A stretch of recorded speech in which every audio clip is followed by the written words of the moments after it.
நீங்க சேது படம் முடிக்கிறீங்க, உங்க குரு பாலு மகேந்திரா கிட்ட காமிக்கிறீங்க. அவர் என்ன சொல்றாரு? அவர் பார்த்துட்டு அப்போ யூனிட் எல்லாமே வெளியே இருந்தாங்க. வெளியே இருந்ததுனால சபைக்காக நல்ல வேலைடா, நான் பார்க்காம ஒரு வேலை இறந்து போயிருப்போம் என்னமோ அப்படின்னு சொன்னார். எல்லாரும் இப்படி சொல்லிட்டாரு, ஏன் அப்படி சொல்லிட்டாரு அப்படின்னு எல்லாரும் சொன்னாங்க. அதுக்கப்புறம் தனியாக ஆஃபீஸை கூப்பிட்டாரு. முதல் வார்த்தையே, பாலா ஏன்டா உனக்கு இப்படி ஒரு குரூர புத்தி? பாவம் படிக்கிற ஒரு பிராமண பொண்ணு, ஒரு இன்னசென்ட் கேர்ளு,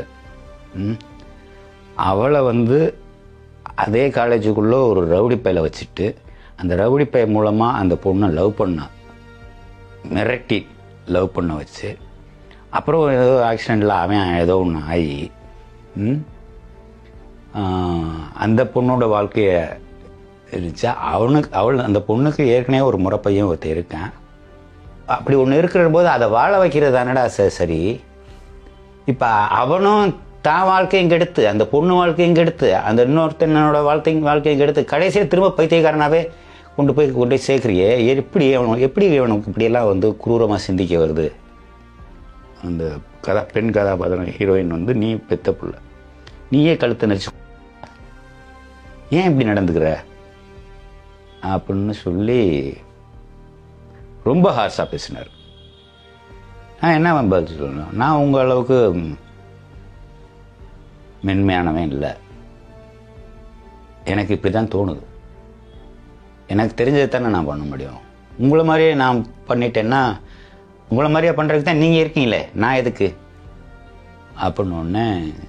அதுக்கு அவர் ஒன்றும் பதில் சொல்லலை. நிறைய பேர் ஆக்சுவலி அது சொல்லியிருக்காங்க. பாலா படம் அவர் ஏன் இப்படி எடுத்துகிட்டு போகிறார் படத்தை, கொஞ்சம் குரூரமாக இருக்கு.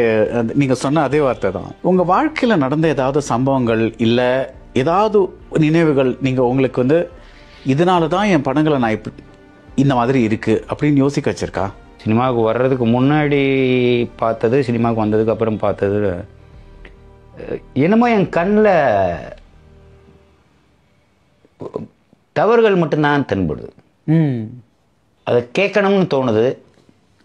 உடம்புலையும் சக்தி இல்லை, சட்டமும் அனுபவிக்காது.